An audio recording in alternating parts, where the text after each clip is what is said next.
క్షమించే స్వభావానికి ఆరోగ్యానికి చాలా దగ్గర సంబంధం ఉందండి.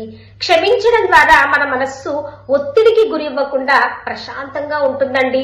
గుండె బరువును దించుకోవడానికి ఇది ఒక చక్కని మార్గం. ఏది మంచి ఏది చెడు అని మనం మన ఆత్మ పరిశీలన చేసుకోవడానికి మెడిటేషన్ కానీ ప్రార్థన లాంటివి చేయడం వలన మనస్సు తేలిక పడుతుంది.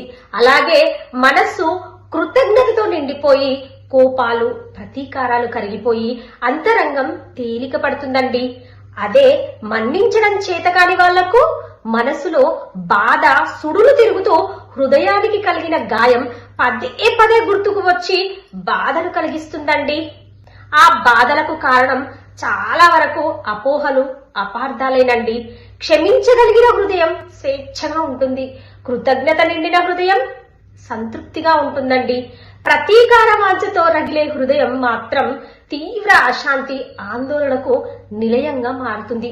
ఇతరులు మనల్ని పెట్టిన బాధలను గుర్తు తెచ్చుకొని బాధపడుతూ ప్రతీకారం పెంచుకుంటారా?